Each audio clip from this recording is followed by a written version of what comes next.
The morning arrives, but you do not feel rested. Your eyes open before the alarm. The quiet house seems to amplify the noise in your mind. A list of worries begins to form, each one heavier than the last.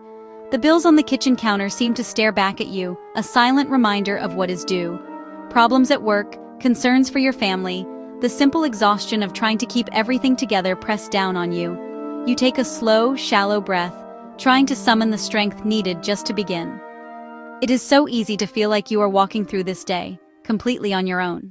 Hope can feel like a distant memory, something for other people but not for you. The world moves quickly, demanding more than you feel you have to give. It tells you to hustle harder, to push through the fatigue, and to solve your own problems. This constant pressure can leave you feeling isolated and stuck, as if you are wading through thick mud. You wonder if things will ever change, if the sun will ever feel warm on your face again. You long for a moment of peace, a whisper of encouragement that can cut through the clamor of your thoughts. But even on the hardest of days, you are not as alone as you feel. There is a source of strength that does not run dry, a peace that does not depend on your circumstances. The Bible, an ancient book full of simple, profound truths, speaks directly into these moments of struggle. It does not offer complicated formulas or impossible demands. Instead, it extends a gentle hand, offering quiet promises that can anchor your heart.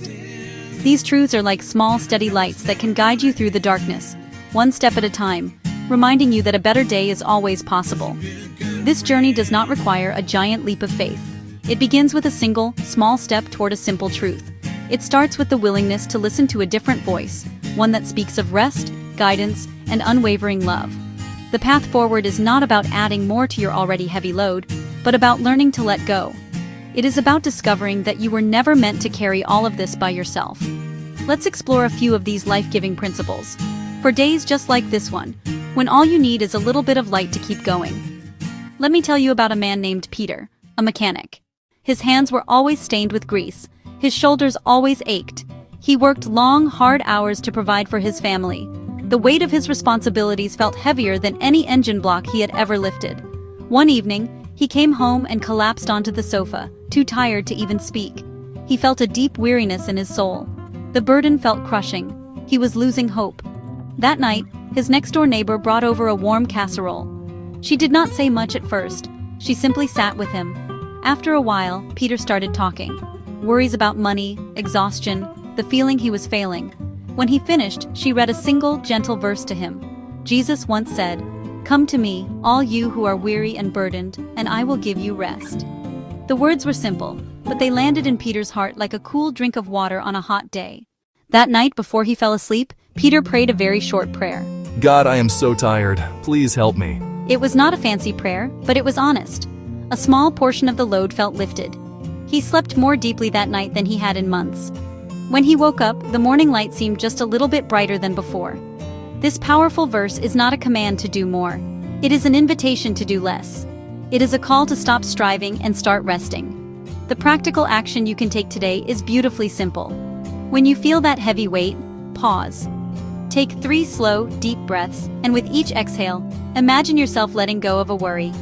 Then whisper a simple prayer like Peter's, "Help me, Lord, I need rest." This small act creates space for peace, reminding you that true strength is found in giving it to the one who can. Consider the story of a young woman named Anna, who suddenly found herself without a job. The company downsized. Her position was eliminated without warning. Fear quickly settled in her heart, a cold, constant companion. She spent days scrolling listings, feeling less qualified and more lost. The path ahead was a mystery, a thick fog with no clear direction. In desperation, she remembered childhood psalms. "The Lord is my shepherd, I shall not want." She pictured a shepherd leading to green pastures and quiet waters. Instead of mapping her whole future, she chose one small, manageable step. She called. A contact opened a door, which led to another small step. Trust the Good Shepherd is guiding you, one small move at a time. Maria was a retired teacher who poured her savings into a small house by a river. Then, a terrible storm swept through. The river rose over its banks. In one night, her beloved home was flooded. The loss was devastating. For weeks, she saw only what was gone: memories, her chair, her garden. Small acts of kindness appeared like wildflowers after a fire. A cousin sent money to cover immediate needs. Strangers from a local church helped clear out mud and debris. Romans 8:28 and Philippians 4:6-7 offered a different perspective, not erasing pain, but inviting peace. She started a short list of gratitude, adding small blessings each day. It did not remove the sadness, but it made space for gratitude to grow alongside it, guarding her heart with peace. Peter, Anna, Maria, ordinary people carrying ordinary heavy struggles, tired, lost, and broken. They found a way forward through small practical acts of faith. 3 truths, like strong strands woven into a lifeline. First, the promise of rest. Lay your burdens down. Our strength has limits, His does not. Second, the promise of guidance. A loving shepherd walks beside us. We do not need the whole map, only the next footfall. Third, the promise of purpose. God weaves good even through loss. Practicing gratitude lets His peace guard our hearts. Together, rest, guidance, and purpose form a sturdy foundation. You do not need everything figured out to begin. These are not just ideas to believe. They are truths to live with a God who is present, caring, and involved in the details of your life. Knowing is one thing, practicing changes a day. Let's make it incredibly simple. On Monday, pause, close your eyes, breathe slowly 3 times, and pray. Help me, Lord, I am weary. Allow a moment of quiet and let His peace enter. On Wednesday, write one small practical step. Pray, God, please lead me as I take this step. Then take it. On Friday night, list 3 small things that brought a flicker of joy and say thank you for each. This practice trains your heart to see the good, even when it hides among difficulties. Think of this as a gentle experiment in hope. One action, one day at a time, and watch how small steps change your week. You do not need immense faith, just one small action. The Bible's truths meet you where you are. God comes into the valley to find you. Hold a single verse like a smooth stone in your pocket, a tangible promise for today. Hope is a small lamp. Its light may be faint at first, but it shows the next step.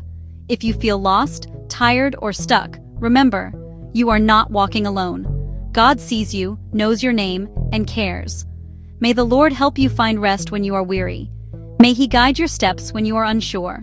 And may He help you discover His goodness and purpose, even in your hardest times. Amen. Go ahead, right now. Try one small thing.